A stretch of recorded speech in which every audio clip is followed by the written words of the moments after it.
welcome, all of you. I'm glad to see so many. Welcome to the League of Women Voters of Alpena County Candidates Forum. The candidates tonight are running for the 106th State House of Representatives. The first group we have here are the Republicans who are running in the primary against each other. After that, we'll have the Democrats who are running also against each other, but not against these, because you can only vote one party in the primary. As most of you have heard me say many times before, the League is a nonpartisan political organization. We never support a candidate or party. We do take stands on issues and advocate for our positions after member study and agreement. Tonight we're going to follow the regular League format that we use at all of our forums. We'll have opening statements, which are timed, from each candidate. We'll have questions from you. Those questions will be, you've been given cards. You can hold up your hand to get a card, or you can hold up your hand and a League member will come and pick up your questions. They will be screened for duplication and for personal attack. And then they'll come up to me and we'll proceed to use them. So please write, keep the program going. I've been asked several times, how do I get my question used? So I'd like to speak to that just for a moment. Many people like to write statements and give them to me with a question at the end. I'm not going to read your statement. I will use your question, but we don't need the whole background and history of the question. We just need the question itself. If they are very, very long, they probably won't be used. They need to be of general interest, not just your particular problem. And they need to be legible so that we can read them. One question per card, please. So with that in mind, please start writing and send some questions up here. I am now ready for the opening statements. We are going to start with Ms. Aller.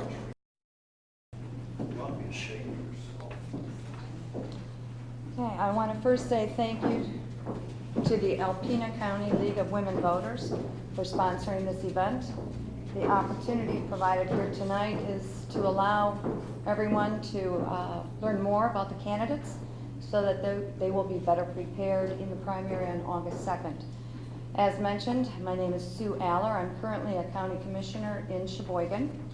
I have had the opportunity to serve on a variety of boards as commissioner, such as the Community Mental Health, District Health, Area Agency on Aging, and Local Emergency Planning. Prior to being a commissioner, I served on our local Wilmot Township Board of Review for approximately 6 years. I have a degree in nursing and also an MBA. I've been actively involved in the administration and financial operations of several small businesses in Sheboygan County. My husband Pat and I have been married 40 years, just recently celebrated our anniversary. We have 3 children, all married, and 3 grandchildren. I am fiscally and socially conservative. I view communication as being essential to the process of knowing what voters are interested in. And I promise that I will always listen to the people in the 106. Thank you. Mr. Chandler. Thank you for having me here tonight. I really appreciate the opportunity to speak with this group. First of all, I want to tell you I love Michigan. I'm a transplant here. I am a 25-year Marine Corps Master Sergeant. Moved up here in 2009. I've got a small farm down in Iosco County. And I became alerted to the disaster our governments, both state and federal governments, have got us mixed up in here over the last several years. And I'm appalled. And I went to work studying all the issues about the Constitution, about natural law, which the Constitution is based on, about religious philosophy, Western philosophy, the whole 9 yards. And I went step by step. As one of the things I learned in the Marine Corps was process improvement and systems analyst. And I said to myself, well, you have your preamble to your Constitution, which says, you know, life, liberty, and the pursuit of happiness. And you, on the other side of this government, you end up with constant wars, constant debt, constant cronyism, and our liberty shrinking more and more. So I studied all those things, and it's a simple answer. It's local control of our money and local control of our lives. I think my 13 seconds is up, right? Ms. Krawczyk? Well, thank you, first of all, for inviting us and hosting this event.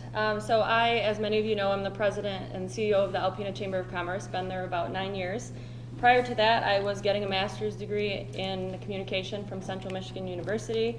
I'm very involved. I'm on the Alpena Public Schools Board of Education, the Alpena Community College Foundation Trustees Board.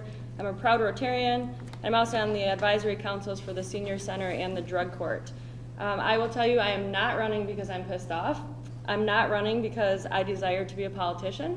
I'm actually running because of the deep, deep care I have for this district and for the people in this district. So I would not be doing this if I lived anywhere else, because I have that much care and drive to give back to this area. I really don't want to go on after this. I would love to come back and live here afterwards, actually run a business from here. And so I'm really doing this because I know I have the skills to give back, and I think the people here deserve someone who can fight for them and stand strong for them like I know I can. Mr. Osmer? Good evening, everyone. I would also like to thank the League of Women Voters for hosting the forum tonight. My name is Jesse Osmer. I'm a candidate for Congress Success seat, obviously, a Republican. I was born and raised here in Alpena. Not old enough quite yet to have children who I have had to watch leave the area due to poor policies coming out of Lansing. However, what I saw was a little bit worse. In 2007 and 8, during the height of the recession, I watched as my parents had to pack up and move away from the area. I think it's horrible when individuals who have careers, who have families, who have roots in the area are forced to leave. It's common to see college-age kids do that. It's a shame when adults and seniors have to move away for those reasons. That got me involved in the local party here in Alpena. Through that, I met Dr. Benishek when he was a candidate in 2010, became communications director for his first campaign, went on to work for him in his congressional office.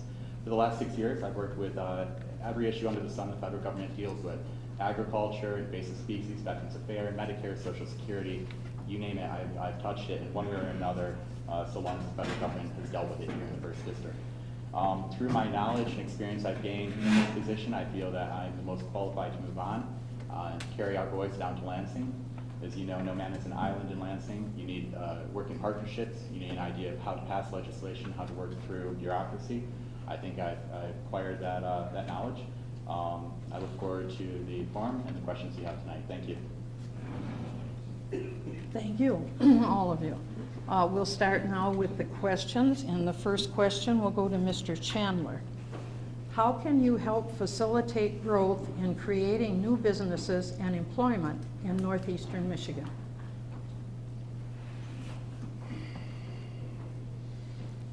The biggest problem we have, and it's going to be across the board. So whenever I answer a question, you might as well go ahead and say, the government's too big. The government's got too much power. It's centralized itself. They got themselves a nice little system down there, and we're not in it, okay? What we have to do is we have to get our jobs back by getting rid of all the regulations, getting rid of all the taxes and the licensings that prevent us from having growth. And part of this is, as a state government, standing up to the federal government and telling them NAFTA's not working and the other 19 free trade agreements that are going on across the globe, which have sucked all the jobs out of our country. Now, how are we going to have jobs if we have slave labor in Mexico and China and Pakistan and Vietnam and Philippines doing the work? We can't, okay? The only people who are winning from this thing are the large corporations. Simple as that.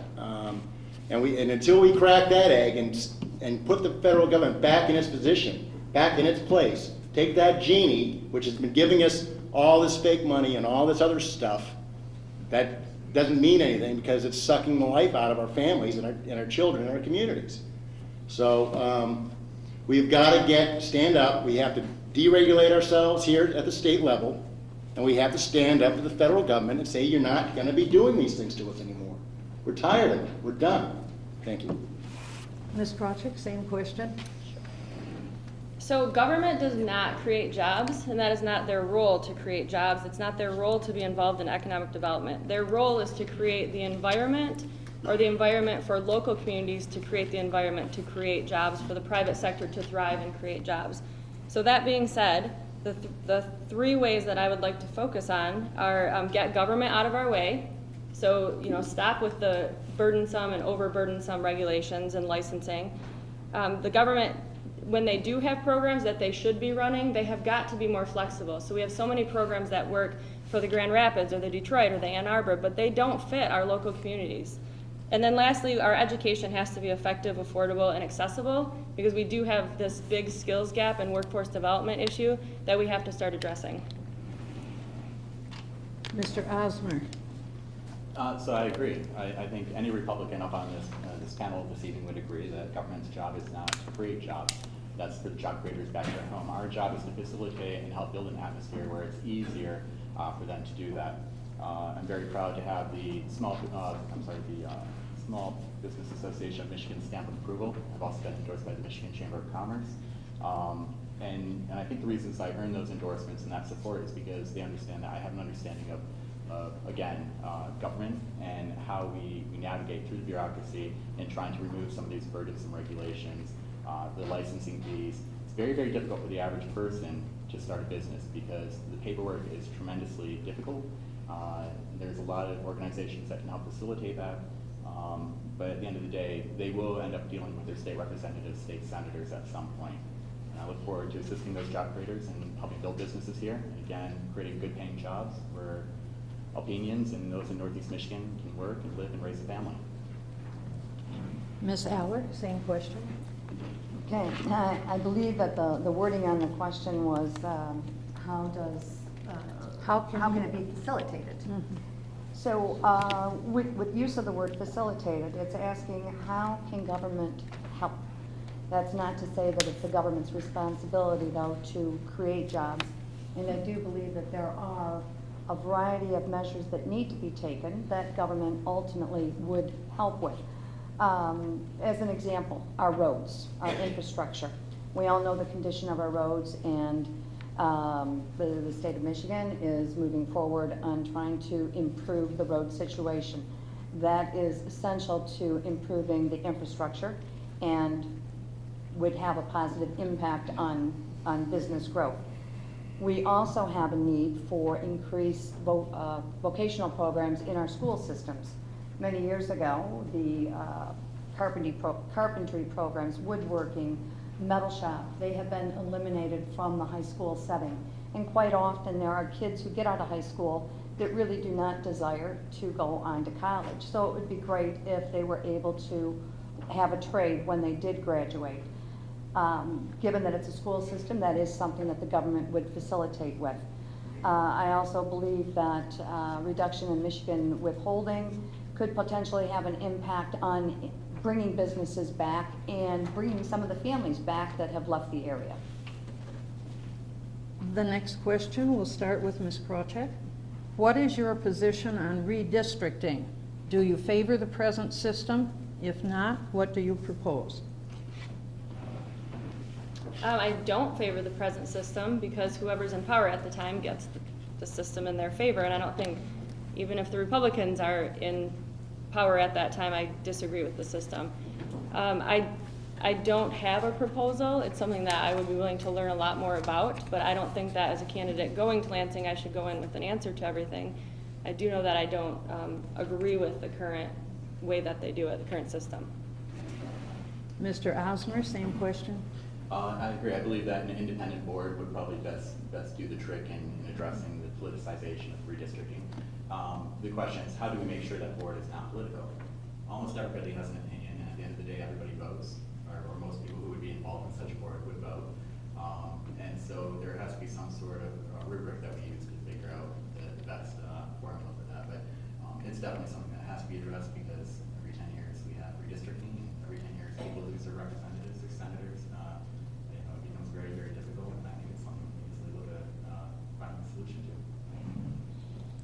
Ms. Aller?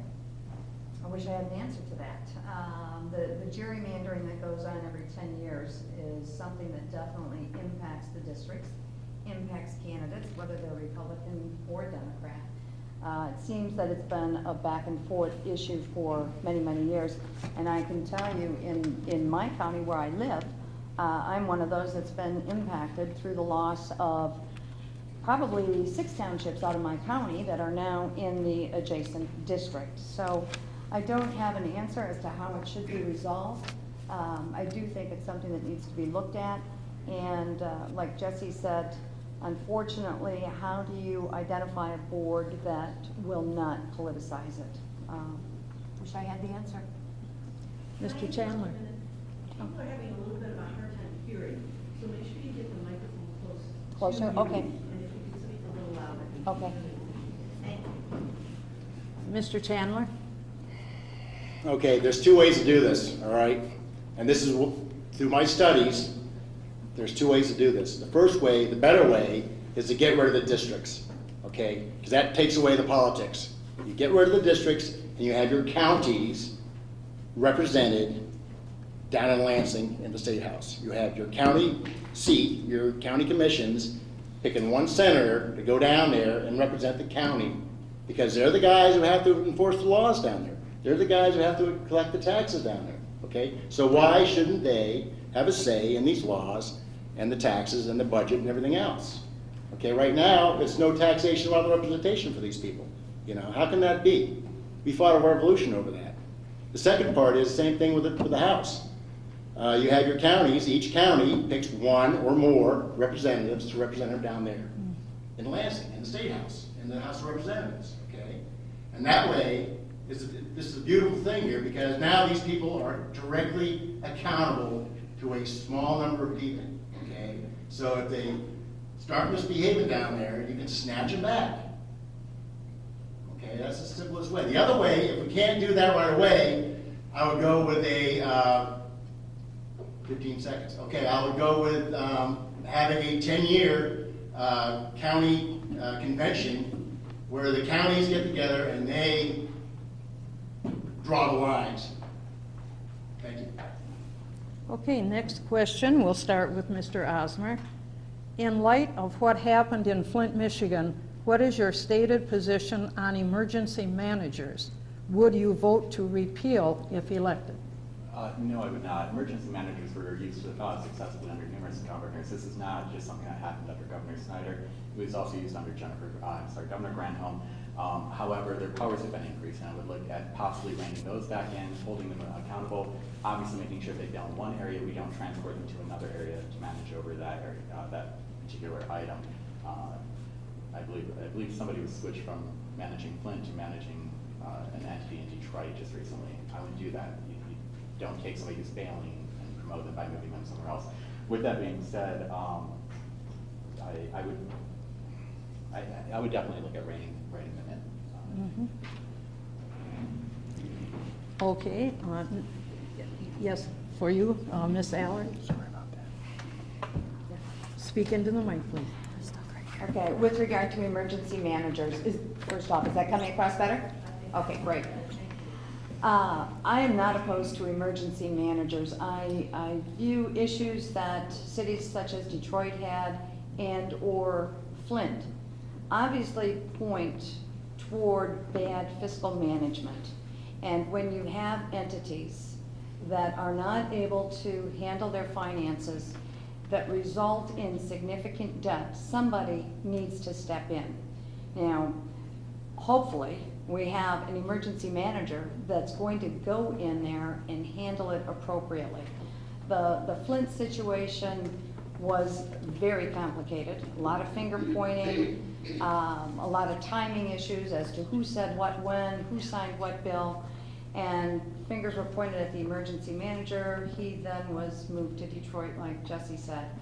But I do believe the concept of somebody who provides fiscal oversight is essential when you have entities that are not able to handle their own funds appropriately.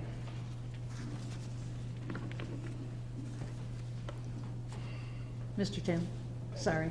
That's all right. once again, it comes back down to local control, local power, local responsibility, and local accountability, okay? If we keep bailing these people out, it just empowers them, you know? Look at the Detroit school system, and we're a little bit off the target here, but it's a perfect example. Are we going to completely suck all of the wealth of the state of Michigan down into Detroit because they have a corrupt system of education down there?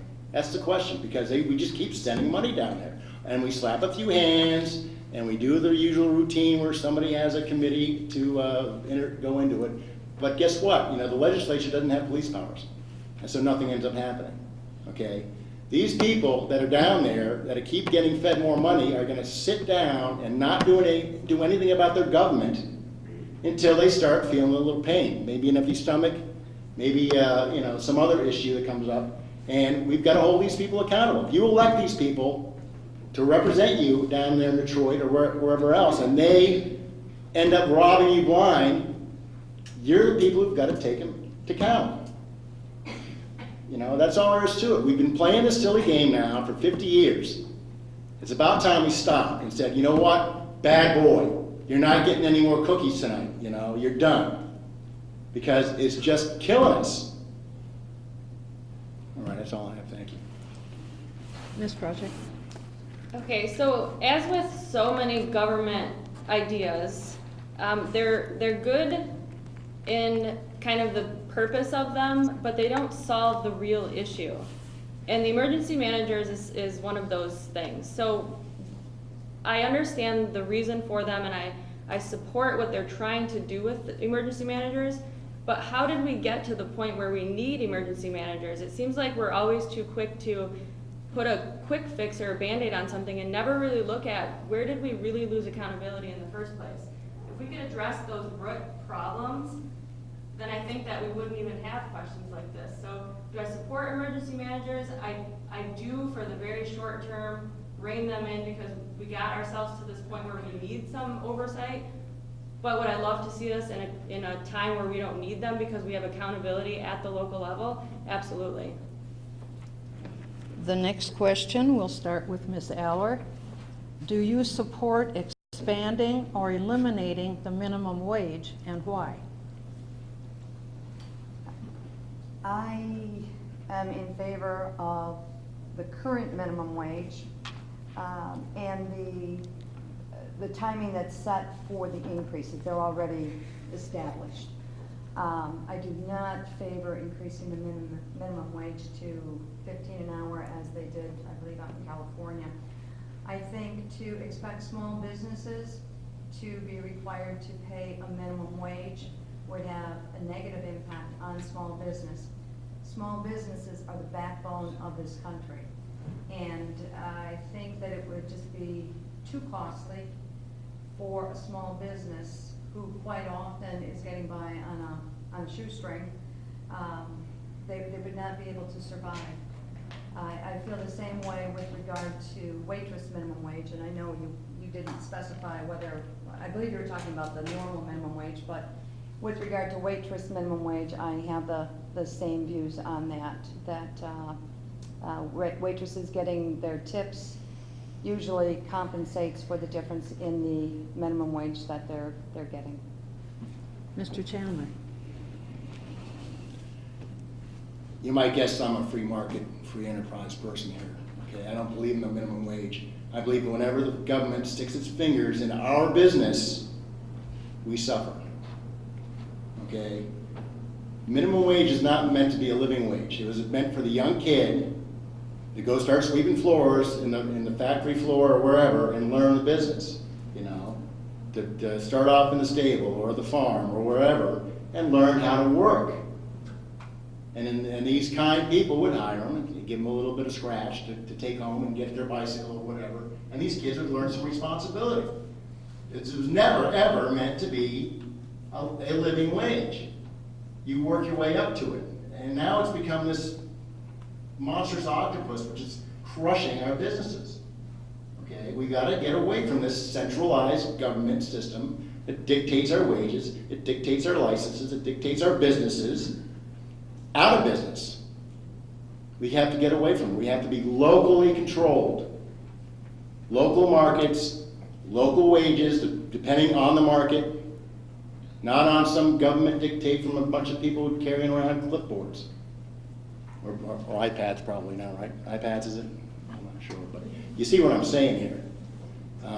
We've got to get back to local control of our lives. We've tried this thing for 50 years. It ain't working. Ms. Krawcheck? So I'm also a free market, free enterprise person, and in the perfect free market world, free enterprise world, we would have no minimum wage, and it would all be market driven. But because we've gotten ourselves to this point where we can't get rid of the minimum wage, I support where it's at and the direction it's going, but I would not support additional increases. Mr. Osmer? Once again, this is a panel of Republicans, so I think most all of us are going to agree on the subject. I agree with where it is right now simply because we're competing with federal standards and where they set the minimum wage, so we as a state then have to compete with that and meet certain obligations and whatnot. With that being said, I mean, it's just simple math. If you want to earn more money and they raise the minimum wage so you can buy a product, let's say, apples, it's going to cost more to pay the person, you're going to pay the person who's picking the apples more, you're going to pay the person who's processing and cleaning those apples more, you're going to pay the truck driver more to transport them to the shop, you're going to pay the grocer to stock them and sell them more. At the end of the day, that person can afford an apple, but the apple's going to cost more. I mean, it's just, it doesn't make sense to keep raising it because we continuously do this. We continuously raise minimum wage, and then the cost of living goes up, as it should, because, again, services go up. So I'm okay with where it is right now, but, we have to compete with where the federal government sets that minimum wage as well, and that's the only reason. Okay, the next question, we're going to start with Mr. Chandler. Do you see climate change as an important issue? Do you think Michigan needs to address it? Do I think climate change? I don't, through my studies, I have little faith in anybody who's paid by the government to come up with predetermined answers to questions they already have an answer to. Back in the 70s, the government was telling us we had global cooling, and that didn't seem to scare people enough, so they changed it to global warming. Once again, we live on a planet. We're circling the sun. The sun has different phases. It heats up, it cools down, we're flying through space. There's all kinds of different things, and even the climatologists have said, we don't have enough information to come up with anything clear, okay? We have a lot of issues, and going with this whole carbon thing, probably is where we're leading here, is what's the point of shutting down all of our businesses and controlling our power and energy to the point where we're squeaking by when we're selling our coal and we're selling our stuff over to China, and they're polluting at the cyclic rate over there, okay? I've been over there, I've been in Korea. Every time I went over there, I was coming down with some kind of sinus infection because of all the heavy metals and all the carbon and all the junk that they're pumping into the air over there. And it's coming over here. We're not any better off by crushing our businesses and our manufacturing and our energy, by sending it to somebody else's backyard. We would have been better off having a more moderate control of our energy and our pollution. And I'm going to stop. Same question, Ms. Grotek. Okay, so I think understanding the science of climate is important. I don't like government telling businesses what to do. I am very much a conscious capitalism person where businesses should be making the decision how they're going to run their business.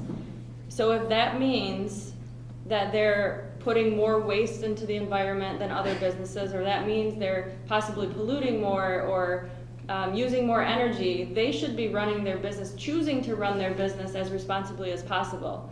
So do I think it's government's job to dictate to them how to run their business? Absolutely not. But do I think that we as government and as society can encourage them, motivate them, and inspire them to practice conscious capitalism and do the right things? Absolutely.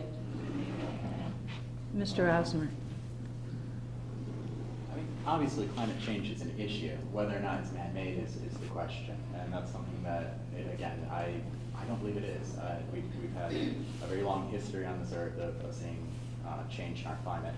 Additionally, I think the real issue becomes our trade, our different trade plans that we have with different countries. Some of the other candidates mentioned, and they were correct, the fact that we will put Michiganders out of work and then buy those same goods from foreign countries that are doing much worse than what we're doing. We have actually pretty high standards in this country for most of the businesses or most of the individuals who are accused of adding to climate change. But yes, I mean, we should all be good stewards of the environment. We should be very conscious when we purchase goods. But again, the real issue here is trade, and right now we don't have a very fair trade program with other countries. Ms. Aller? And with regard to the topic of climate change, I'm one of those that does not believe significantly in what a lot of the scientists are saying, that climate change is an issue. You have another faction of scientists that are saying it's not an issue. So until all the information is available and we can say there is something concrete, I'm going to hold out. But currently, I'm leaning away from climate change issues. Now, some of the topics that are discussed, though, with the climate change are particulate matter, the carbon emissions, the need for filtration systems at businesses. Even the farmers are being impacted, especially the large cattle farms out west, the emissions that are coming from the manure. A lot of the regulations that are being talked about are regulations that are going to have a negative impact on the farmers. They will have a negative impact on the businesses. And like everyone else here has said, when you have other countries that are not acting on this, it puts us at a huge disadvantage. My time is up. The next question will start with Ms. Krawcheck. Do you support fracking? So if properly regulated, I do support fracking.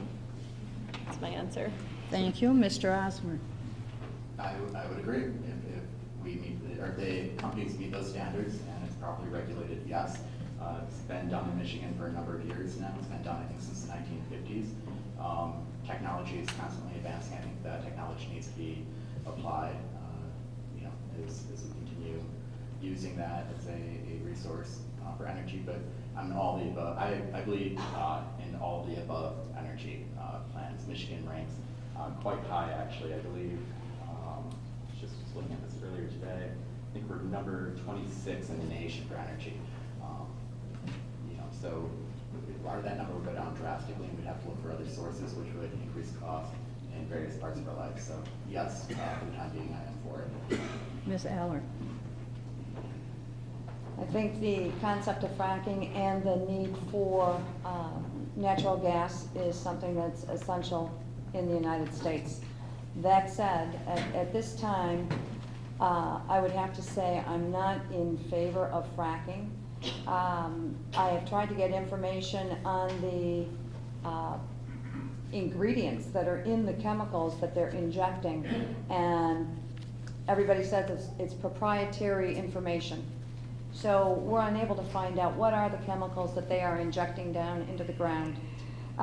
There's also been an increase in earthquakes out west in Oklahoma, and the Dakotas are now experiencing earthquakes. So until we can have some good hard facts and information with regard to the impact of fracking, I'm going to reserve my answer as to whether or not I'm in favor of it. I need more information, but right now that the information that I do have is causing me concern. Thank you. Mr. Chandler? Michigan's kind of unique because we're sitting on the largest body of fresh water on the planet. So I know we've been doing fracking, but it's been spot fracking. What we're talking about now is horizontal, right? Horizontal stuff. I got a farm, and these guys came by and the landsmen came by and they wanted to lease my land. I said no, because if you guys screw up the water table here, I'm out of business.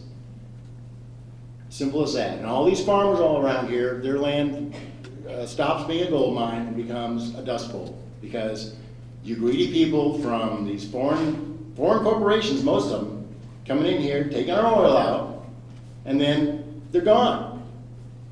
You know, thank you very much, you know, and off they go. And they've basically taken our resources, polluted our resources, and then left. If we need to have a better handle on this in all aspects, because we have our resources, they're ours. And when these companies, especially these foreign companies and other companies from out of state come in here and start raking up our resources, it makes us poorer. Thank you. Okay, the next question, we'll start with Mr. Osmer. What is your position on the expansion of charter schools? Do you favor more oversight, or is the present system sufficient? I'm in favor of charter schools. I'm in favor of giving parents choices when public schools maybe don't fit the standards or maybe the goals that they have in certain sections of education they want their children to excel in.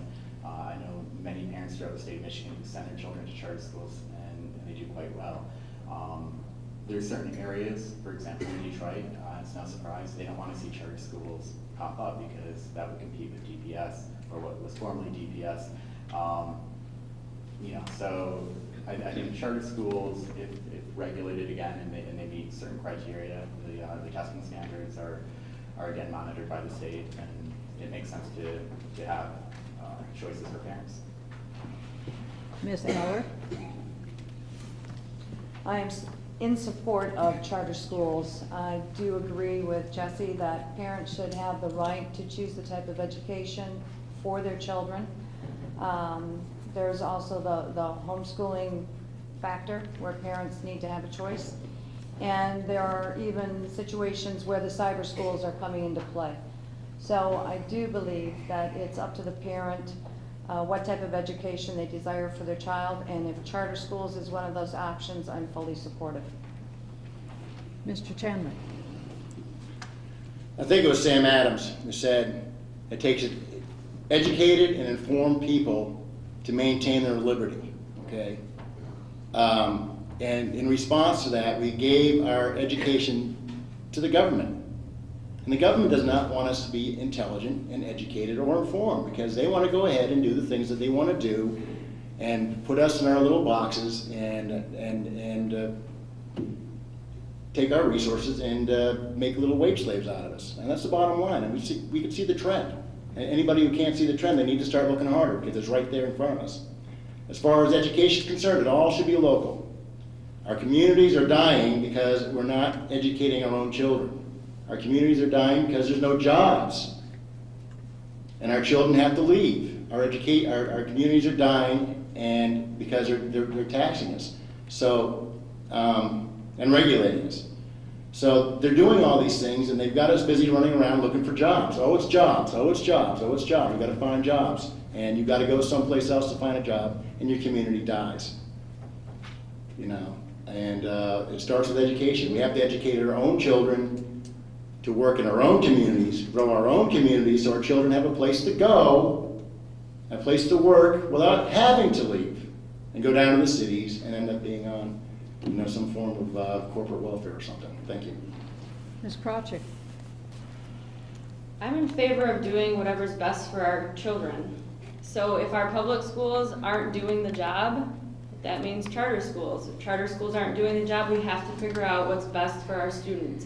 And right now, there's a gap. We're not putting out the product, the educated person, to meet the needs of the communities and the business communities. So I'm in favor of whatever it takes to have what's best for the students. Ms. Aller, we'll start with you on the next question. What is your position on the Enbridge pipeline? I'm concerned. In Sheboygan County, we passed a resolution back in December. Personally, I wish the resolution was a little stronger, but in our resolution, we encouraged reducing the flow of substance to being strictly natural gas. There are huge issues with that pipeline being under our straits, running through the Great Lakes. If there was a leak, and I really get frustrated because the line's drawn in the sand. You've got those that say it's never going to spring a leak, and you got those that say it is going to spring a leak. I'm inclined to go with those that say it is going to spring a leak. I do not want our waters contaminated, and should there be a leak, I'm concerned with regard to how are they going to collect all this oil, even in the best of situations. And when you look at the straits, you've got wind conditions, you've got waves, you could have 3 foot of ice. How are you going to get that oil as it's seeping out and there's 3 foot of ice on top? How are you even going to get the ships there to start soaking it up? Mr. Chandler? Once again, this is a perfect example of what I was talking about as far as who needs to be represented down there in Lansing, okay? If it was up to the counties to look at the overall benefit they're getting from this pipeline, instead of from the companies and the lobbies looking at the benefit of the pipeline, this thing would have been shut down already, because it's not worth it. I mean, most of that oil goes back to Canada. They're just using Michigan as one giant shortcut to get that pipeline from Canada back to Canada, back down to the refinery. So why are we the ones who are going to have to risk, once again, our livelihoods, our lives, our futures for our children? Why are we the one risking this? Because they'll say, oh, too bad, so sad. We made a mistake. The insurance company will come in and say, well, we can't afford this. And guess who's, not only are we going to suffer the environmental consequences, we're going to end up suffering the financial consequences, because they're going to end up using our tax dollars to clean this mess up. It happens every time. So why should we trust them this time? Right? Fool me once. Everybody heard that phrase, right? Come on, we saw the Gulf, we saw Alaska, we've seen the leak over down there in southwest Michigan where they thought the alarms were just some kind of seagull or something, and it was actual leaking. How many gallons was it, Sue? 10 million gallons or something like 18 that? hours of leakage. 18 hours of leakage down there, and now I'm going to stop. Ms. Krajcek? So I'll be honest, I'm not completely convinced one way or another on this topic. I've done, for my regular job and for the campaign, I've done a lot of research on this, and what I can tell you is that there is a lot of misinformation out there from both sides. So I had someone ask me recently, I want to do my homework on all the candidates. There's this pipeline that hasn't been inspected in years. And I said, well, first thing that's wrong is that it has been inspected. It is inspected regularly. So there's a lot of misinformation. It's highly politicized. They're using it to drive a wedge between parties, between people. I'm still researching it, and I have not been convinced one way or another. Do I think we should just close it today? I don't. Do I think that we can limit the flow through it until we figure out what to do with it? I think we can, but I do think we have to work toward a solution. Mr. Osmer? Through my job with the Congressman's office, I was lucky enough to be able to tour this pipeline and also see some of the safety features they have in place, and also review their plan. I can tell you that there are numerous things we have to look at. First of all, the fact that over 95% of the households in the UP in northern Michigan receive the natural gas from that pipeline in order to heat their homes. 30% of the product that comes through, that's crude oil, which is actually less than 3% pumped through that line, is transported down to Detroit to be refined and then used right here in the state of Michigan for fuel. Closing that pipeline instantly would raise costs, both in heating homes in the tip of the Mitt in the UP, as well as raise costs for fuel in some areas. Just 2 quick notes. One, there's a rumor out there that this pipeline was due to expire in 60 years. That's not true. Where that came from is the fact that when they first started pumping oil or product through that pipeline, they were in the understanding they only had 60 years worth of product they could actually harvest from it. They've since found out it's a little bit more than that.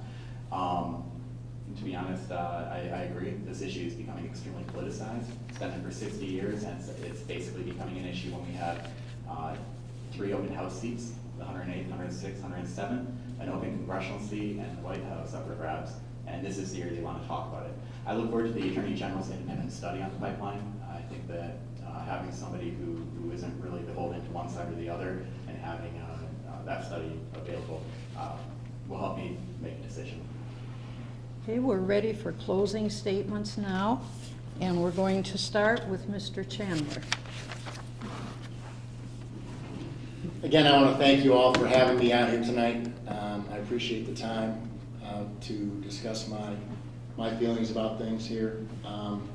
It all comes down to this. We've been playing this game with these governments who, you know, they say they're our friends, and no government is our friend. Okay, governments are not our family members. They're not our friends.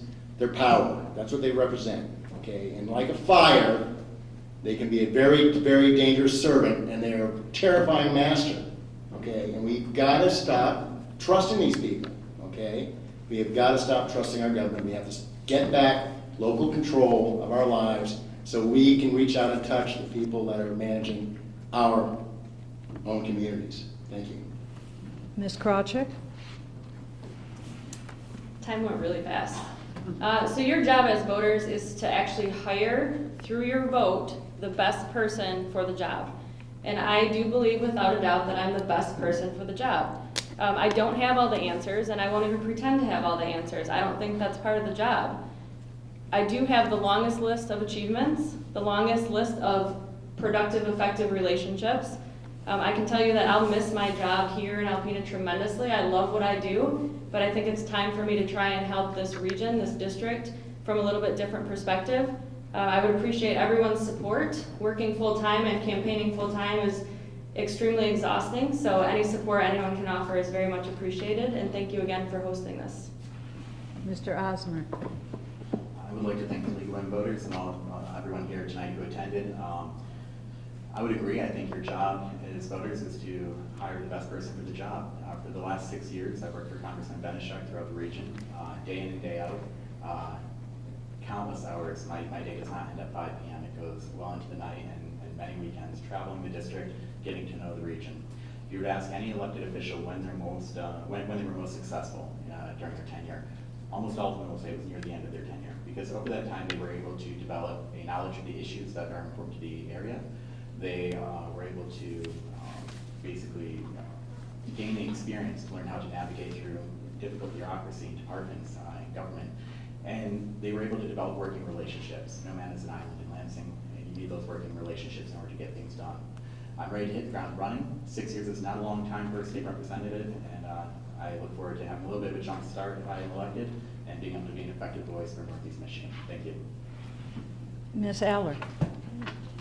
It has flown by. I can't believe it's been 45 minutes. Anyway, to wrap it up, I just want to emphasize that as county commissioner and sitting on a variety of boards, the community mental health, the district health department, local emergency planning, I've been exposed to a variety of areas, including being a participant in mock-ups of Enbridge oil spills.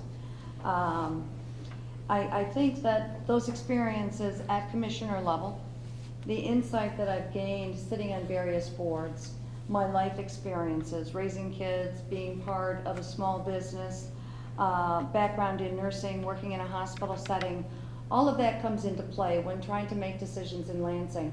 You not only have to look at the immediate bill in front of you, but you have to know the historical factors that may come into play and look at the long-term impact that it may have on citizens within the state.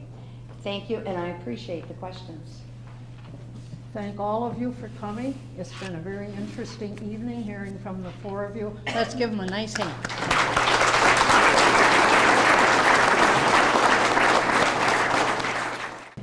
If you have any questions, just stop me at any time. But what we wanted to do is just go over a few things on the ballot and explain the ballot to you, and a few other items.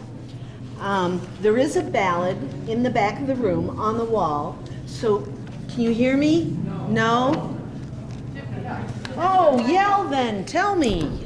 How's this? Okay.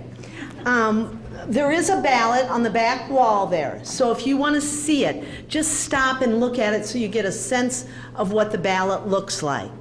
And know that Michigan has got an open primary, and that means that you have Republicans on one side, Democrats on the other side.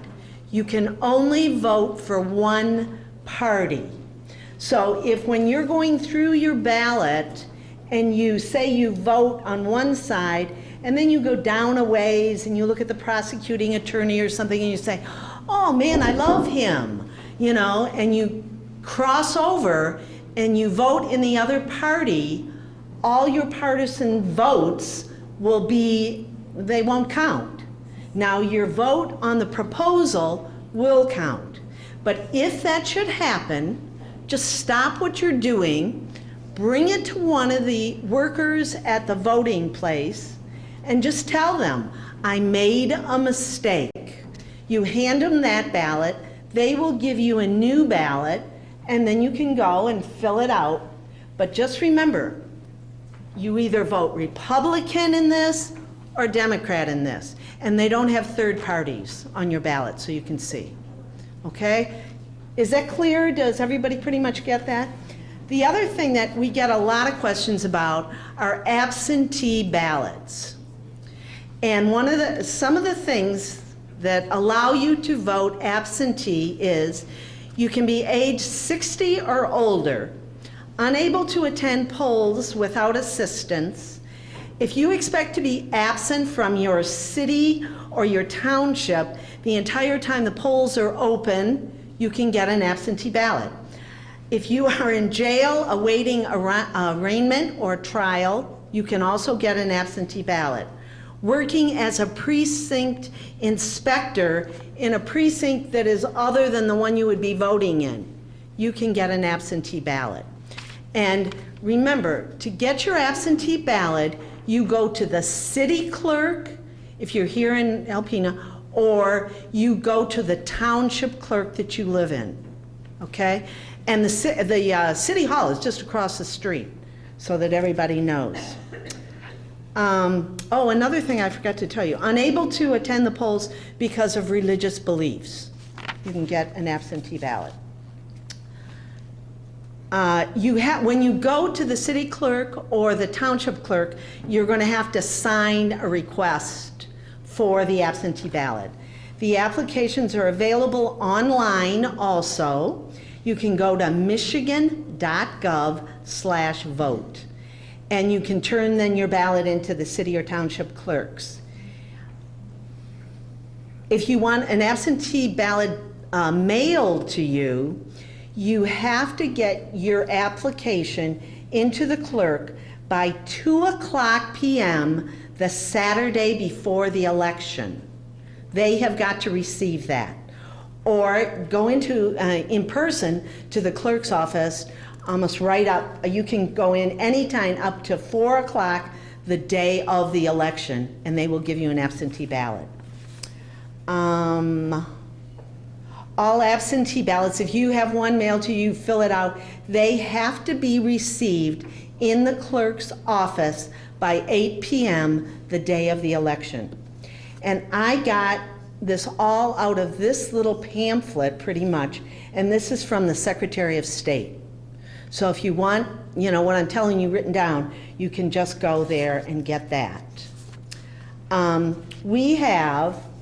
The league puts out a voter guide, and it's called vote411.org. And I don't know, has anybody used it? Have any of you ever gone to it? Good. Did you find it easy to use? Yes. Okay. I am not a computer whiz at all. And I went on to see if I could do this. And honest to God, it's very, very simple. You just type in vote411.org and you enter your address. And it says it right there. And then you just press enter. And then a screen will come up and it'll say on your ballot or show my races. And you click in the green boxes. Now for Alpena, it will go through all the races, and you can see who the candidates are and how they've answered questions. If you live in Alpena County, we have only got the 2 races up. We've got the U.S. Rep and the state reps. But we hope to have more of Alpena County up before the primary.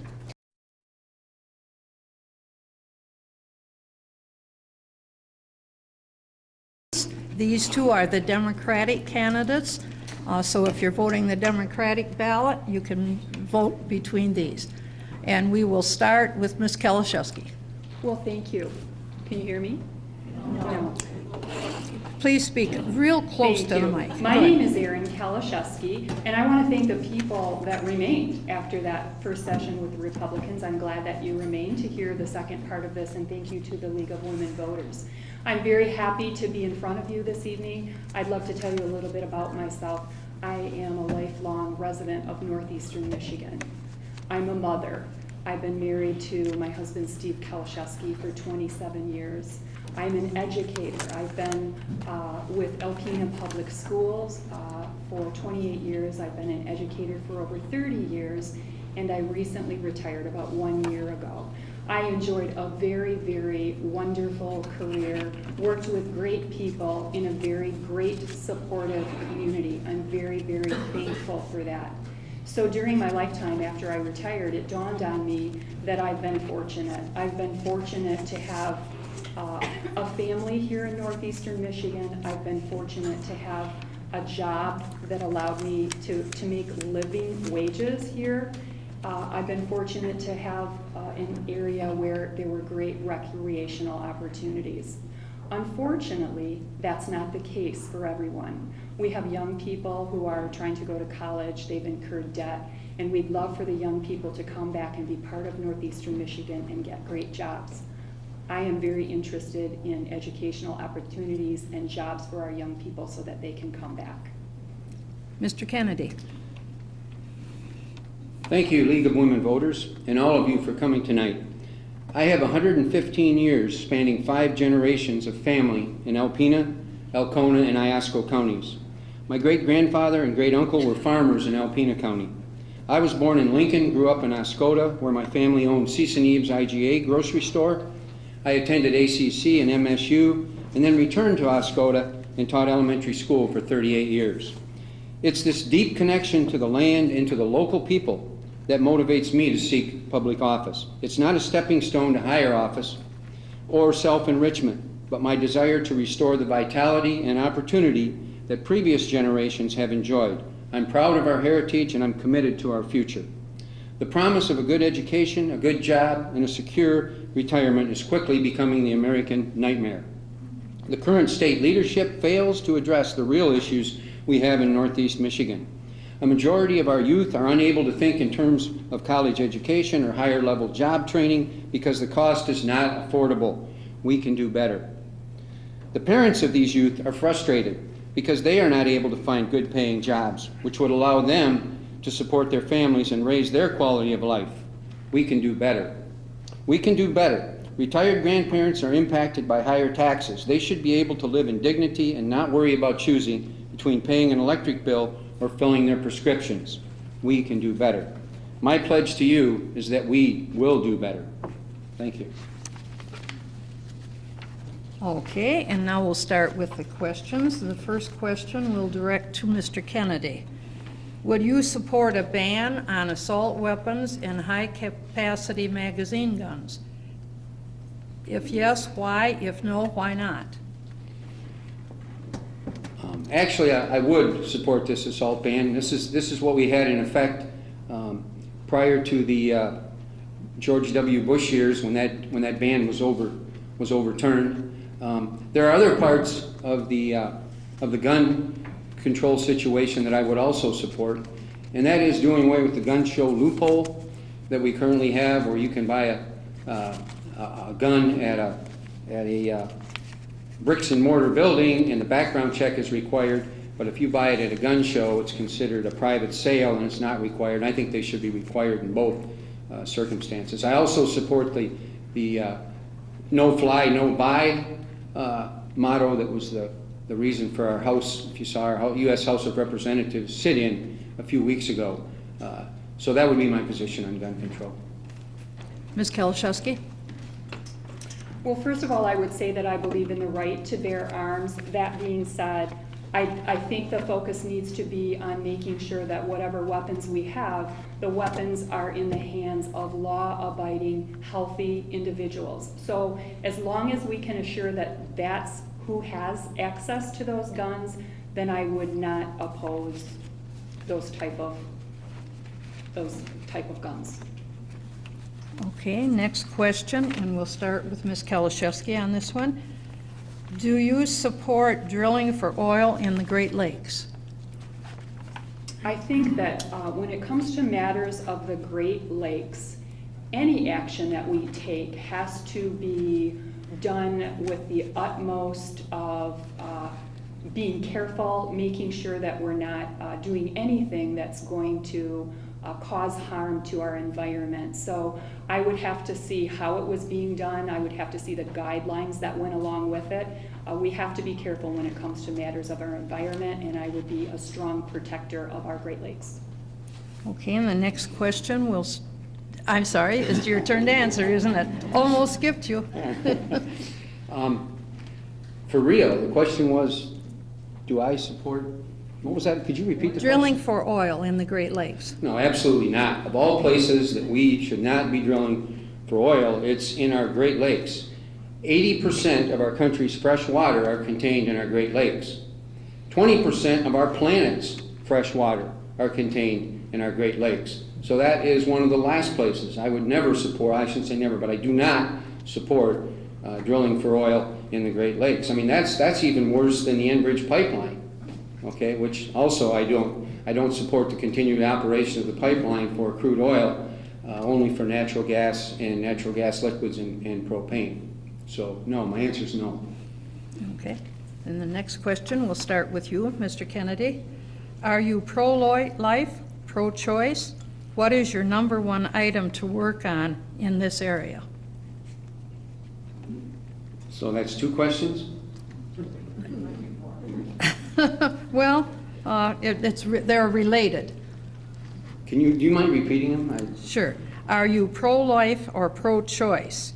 What is your number one item to work on in this area?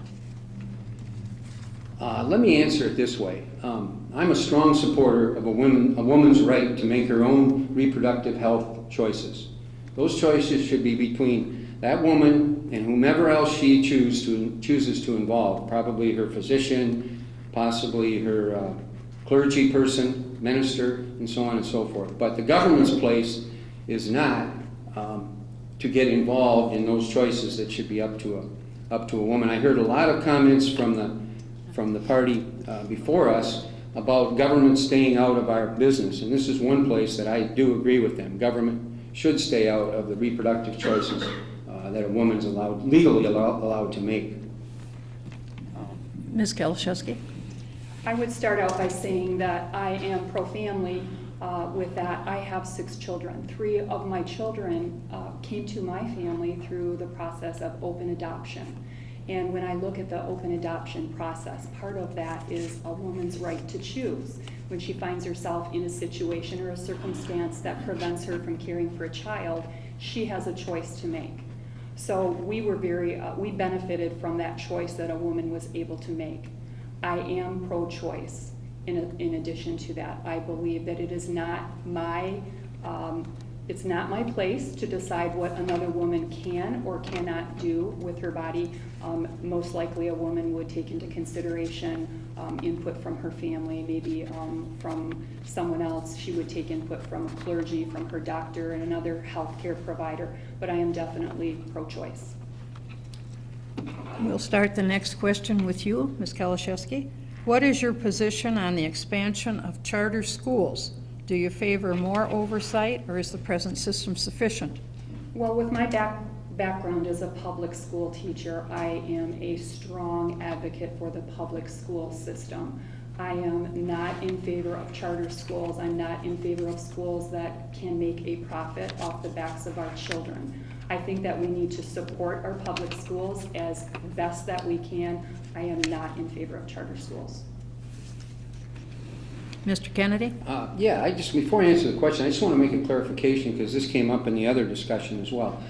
Charter schools, even the for-profit charter schools, are indeed a form of our public school system. They do get the foundation grant that all the traditional public schools here in Michigan get. It's around $7,500 now here in northern Michigan. So the problem I have with especially the for-profit charter schools is they're taking, a lot of times they'll open up schools, it's like a K-6 building or something like that, and for that $7,500 you can probably educate an elementary student. There's not a lot of real elaborate classes involved, a lot of lab classes involved, and so forth. But when you get up into high school, like our traditional public schools are required to do, those classes are very specific. They have a lot of labs incorporated into them, and that $7,500 does not do it for them. So the problem I have with charter schools is that, number one, their first responsibility is to the shareholders that have made the investment in the school, not to the good education and well-rounded education of the children. So I support public charter schools that are run by school boards, that are run by elected boards. But the ones that bring in their board of directors and don't really have, whoops, sorry. Oh, I'm sorry. You had 15. Oh, that was the second. Also, I have 15 seconds. So they don't really have the best interest of the student in mind. Those I have a problem with. And the other thing is they don't have the same accountability standards that the traditional public schools do, and I would want those to be the same as well. Thank you. Next question, we'll start with Mr. Kennedy. Would you advocate for single-payer health care system? This is more of an issue for the U.S. Congress than it is for those of us running for the state, but we are involved with the Affordable Care Act here in the state of Michigan in terms of Medicaid expansion. That's our big involvement here. And that, luckily, in Michigan did choose back 2 years ago to buy into and take part in Medicaid expansion. It's called Healthy Michigan now. And that allowed, in our own district alone, the 106 district, 4,600 people that had never had health insurance before. It allowed them to be covered. And so I certainly support that part of the Affordable Care Act. If I were running for the federal Congress, I would I would certainly be advocating for a single-payer system. I think that's the only way we can get the costs down in our healthcare system. The insurance companies take about 20 to 25% of everything that's paid in for medical costs, and Medicare, which is an example of a single-payer system, 2 to 3% on administrative costs. So yeah, if we want to control costs, and if I were in the federal Congress, I would support a single-payer system. Ms. Kalashewski? And I would agree with that. That is a federal issue, and I would trust that the people who are in the position to take a critical look at that concept would do that in the sake of providing services and saving some money for people. The next question will start with Ms. Kalashewski. Will you oppose efforts to increase taxes, spending, and growth of government, even if it's supported by the governor's office or GOP? Can you repeat that one more time, please? Yes. Will you oppose efforts to increase taxes, spending, and growth of government, even if it's supported by the governor's office or GOP? Will I oppose? Will you oppose efforts to increase? Well, first of all, I would need more details. That's kind of a blanket statement, not being aware of specifically what what the taxes were and what they were going to spend it on. But I could generally say that I am opposed to anything that places the burden predominantly on our families. I think that our families have struggled over time, so I would be very cautious to impose certain things on families if it's not balanced with taxes that perhaps would go for businesses or corporations. Mr. Kennedy? Rather than increasing taxes across the board, I would like to see if we have programs that need funding, and believe me, we do. Even our roads, believe it or not, are not totally funded. The new road program doesn't totally fund that. I would be in favor of looking at a different tax system. We could implement a state income tax system that is a graduated system. Most states have that. We're only one of 6 that has a flat rate, 4.25%.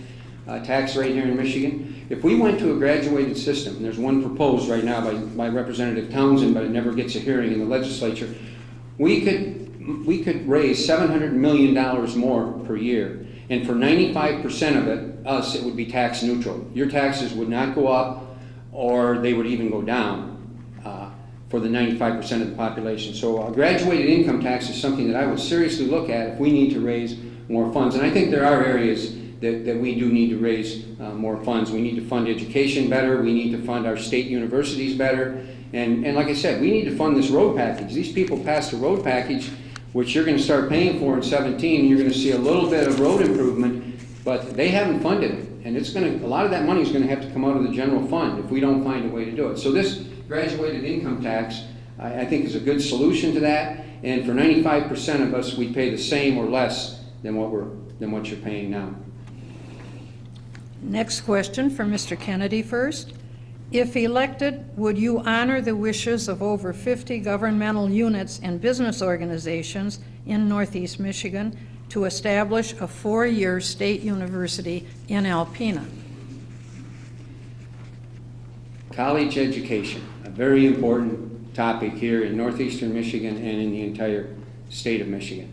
My number one priority with having to do with state universities right now is to make sure that we fund the 15 that are already built and already paid for, that we fund them properly, okay?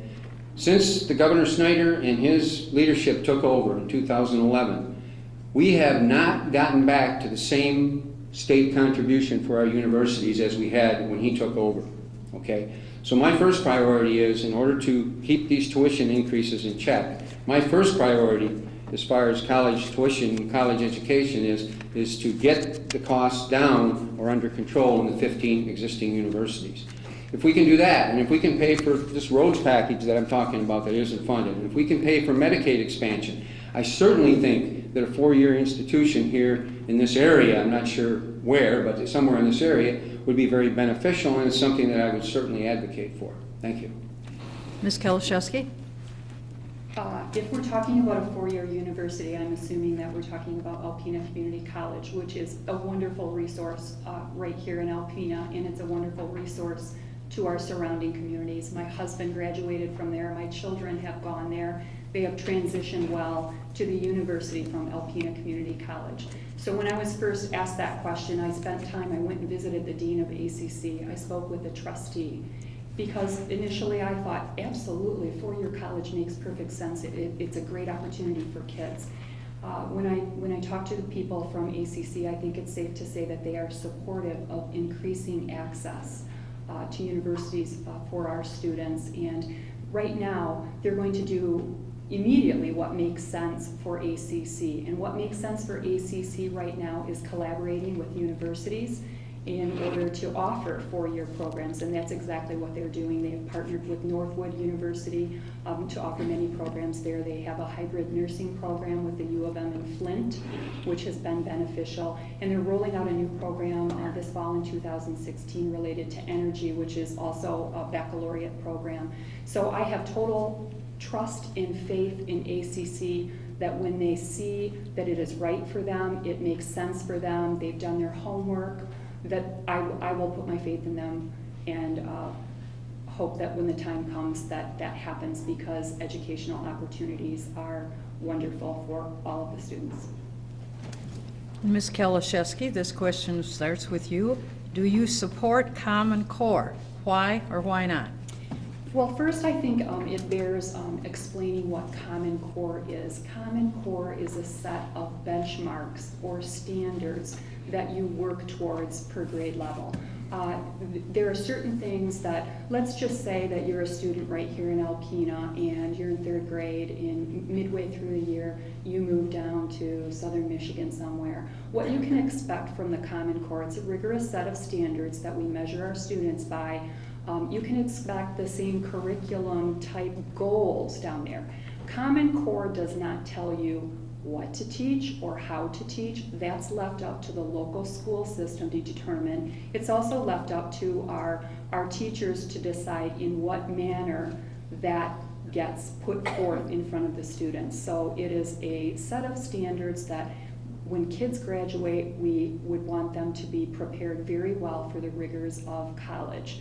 So Common Core, in theory, makes sense to me as long as we have that local control to unroll and decide how it is that we teach our students with the expertise of the teachers within the classroom.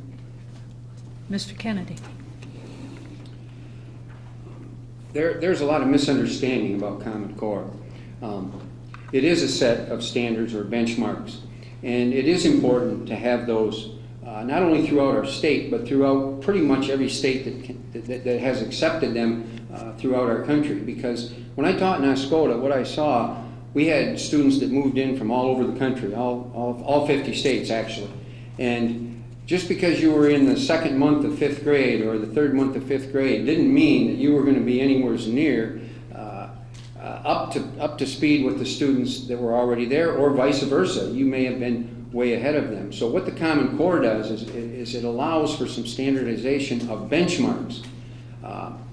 It does not tell you what you have to teach. It doesn't tell local districts how they have to teach it. If you're teaching literature and the concept is, you want to be able to have kids identify what the main idea is in a piece of literature or the setting or something, you still get to choose the actual book that you're reading, the piece of literature that you're reading. So we need to dispel some fears that are out there and some myths that are out there that Common Core is a one-size-fits-all approach. It is not.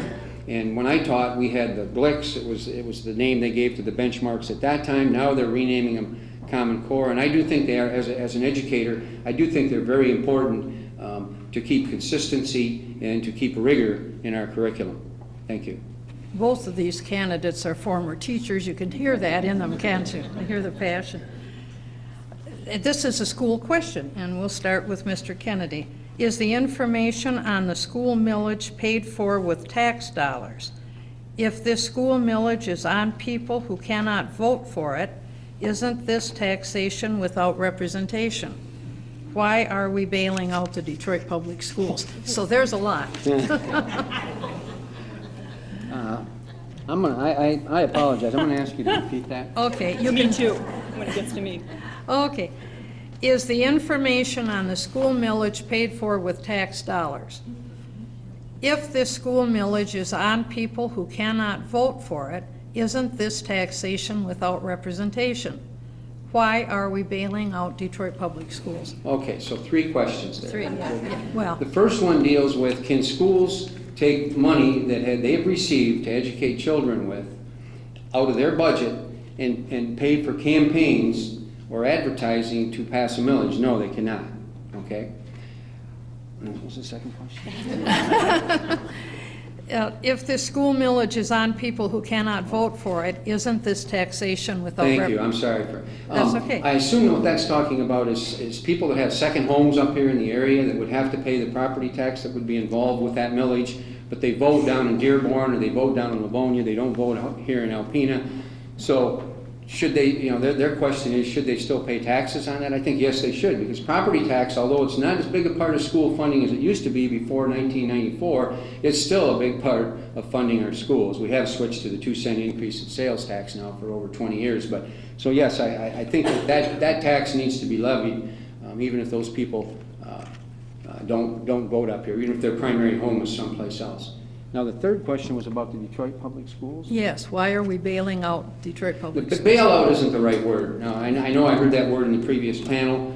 A lot of the debt that was incurred by the Detroit Public School System was incurred once the emergency manager that was appointed by Governor Snyder, the one that has dictatorial jurisdiction, unlike ones that were appointed earlier by our earlier governors. So they basically were coming in and calling all the shots, and they're the ones that got us as far in debt as the local school board did. So that's why the state of Michigan and the legislature have voted to help out, not bail out, but help out the Detroit schools that our governor, through his appointment, has put into that situation. Very good for 90 seconds. Ms. Kalaszewski. I can make mine shorter. To the first part of that question, no. Okay. No. To the second part of that question, in regard to property tax, we do rely on that, and absolutely, people should be responsible for that portion of it. The third part of that question, it is the right thing to do. Those children in Detroit deserve the same kind of education that any student in Michigan has. Your zip code should not determine the conditions that you learn in or the conditions that you work in. So the bailout, it is the right thing to do. And the next question, we'll start with you. In light of what happened in Flint, Michigan, what is your position on emergency managers? And would you vote to repeal if elected? That's kind of a two-part question as well. Emergency managers. Emergency managers are individuals with sweeping powers that they are appointed by the governor. They are responsible not to a community, they are responsible to a governor. They have the right to render our city council, our school boards powerless. So as far as emergency managers go, I would definitely be on board for repeal of that. What was the second part of that question, please? Would you vote to repeal if elected? Did you say something about Flint? What was the other one? They started out in light of what happened in Flint. What is your position? So I think I've answered that. Yes, yes, you have. Okay. Mr. Kennedy. The question really shouldn't be, what do I think about these emergency financial managers? The question should be, what do you think about them? Because in 2012, you voted, if you remember, in the general election to repeal that law. Okay, overwhelmingly voted to do that. But within a month, Governor Snyder, along with our lame duck legislature, decided they knew better. And this is the problem that I have with state government right now. They are not listening to you, they are not listening to the majority of us, and they are doing what the minority wants. And unfortunately, a lot of times that's the big campaign contributors and it's the big special interests. And it's not in our best interest. So I agree, I would repeal that act, but you guys, more importantly, said you would, and so that never should have come back and been an issue. But they passed it, and remember how they made it referendum-proof? They attached $1 million appropriations to it. So then it couldn't go back through the initiative process. That's something else I would like to see changed. That's a constitutional amendment, however. So, but yeah, I would definitely vote to repeal the sweeping powers that were implemented just recently for the emergency financial managers. The ones they had previously under the Governor Granholm administration, the Governor Engler administration, those were more advisory, and the local school boards and the locally affected elected officials stayed in power, but they were more of advisors for them, and I would support that, but not the ones that had dictatorial power to usurp the will of the people when they vote. Okay, the next question, we'll start with Mr. Kennedy. Do you support expanding or eliminating the minimum wage, and why?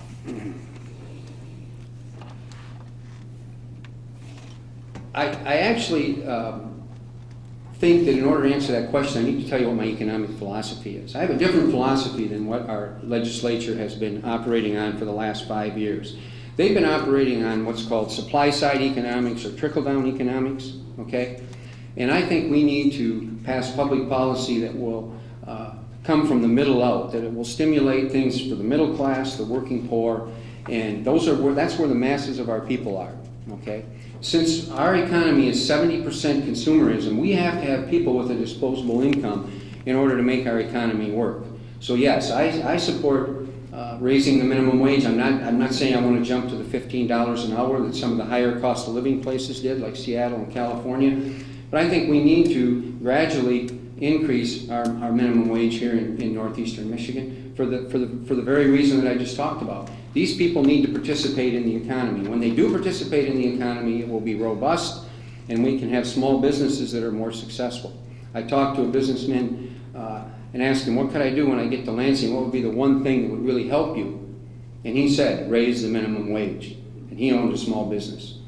Thank you. Ms. Kalaszewski. I am in support of the system that increases the minimum wage. I think that when we have more money circulating, people are better off, businesses are better off, so in support. And we'll start the next question with you, Ms. Kalaszewski. If you had been in office, would you have supported the recent gas registration fee increase or the internet tax? Could you repeat that one more time? Yes.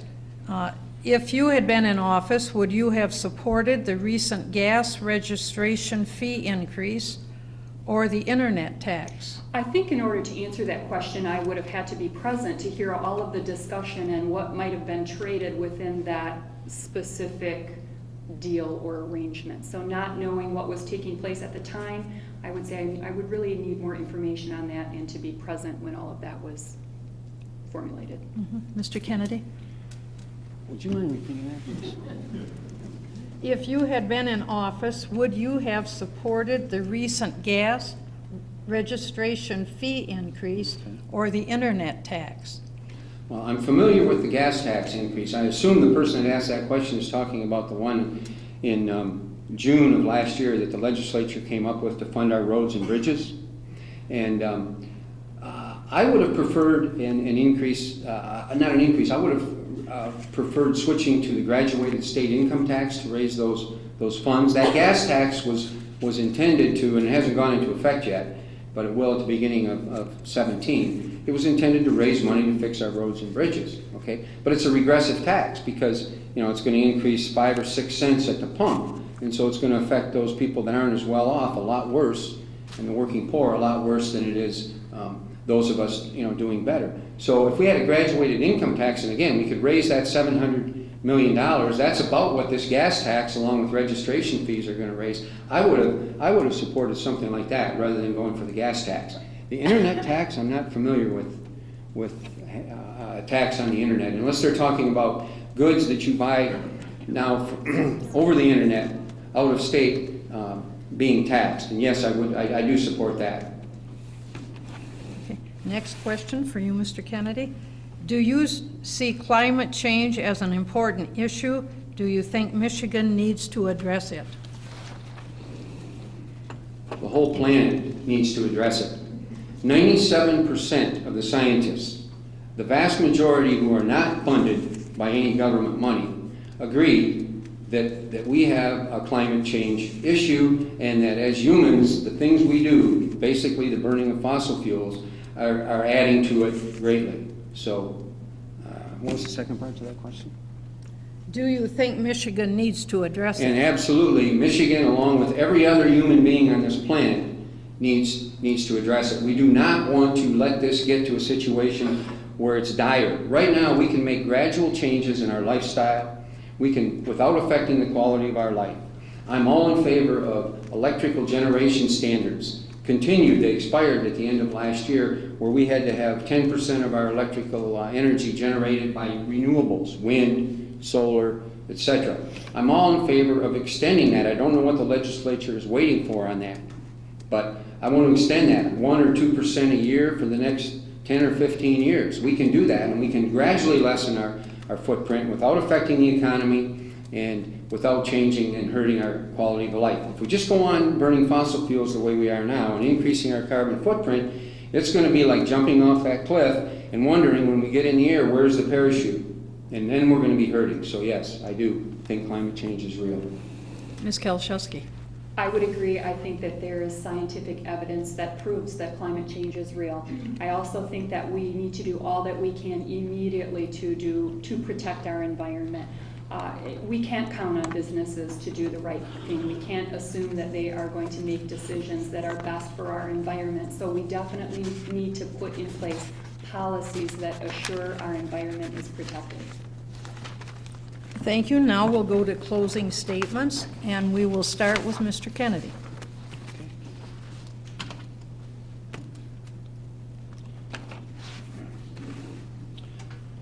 I sincerely ask for your vote. I have been a supporter of the party of Roosevelt, Kennedy, Carter, and Obama for my entire life, and I am an active member of my county and state party. When you vote for me, know that I am someone who is proud of our Democratic Party and the fact that we are inclusive of all people. I will fight to reduce the effect of wealthy special interest money on our political system. I will advocate for public schools and local governments, for stewardship of our natural resources, for a strong middle class, for equal rights for women, for equal housing and employment rights for all. I will repeal the divisive Michigan retiree tax, and I will stimulate our economy by assuring that the majority of our people can participate. These issues are important to the thousands of people I have spoken to through knocking on doors and attending governmental meetings. More importantly, I will put constituent services at the very top of my list of responsibilities to the people of the 106th. I will bring ethics, integrity, and transparency to the table in returning us to a government of the people, for the people, and by the people. Vote for me, Robert Kennedy, August 2nd, to be your state representative. Thank you. Ms. Kalaszewski. Well, I would say that I have served this community as an educator for the past 30 years. I have worked very closely, listened to families, worked with students. I am a very strong listener. I have listened to the concerns around the community from Sheboygan all the way down to Tawas. You have in front of you a person of high integrity. You have in front of you a person that someone trusts in decision making. I've been trusted with students and children my entire life. You have someone who is collaborative. It takes a person who is able to collaborate to go down to Lansing and reach across those partisan lines and work very, very hard to get things done. You have in front of you a person who's capable of doing that. You have in front of you a person who has strong support, not only in the community, but I have support right down in Lansing. I have many, many groups who have supported me by endorsements, groups like Michigan Nursing, AFL-CIO, the Firefighters Union, Progressive Women's Group. I have Carpenters and Millwrights. Vote for me. I will serve families in Northeast Michigan. Thank you so much. You've done a fine job, and thank you, audience, for your really good questions and for being here. We urge you to get out and vote.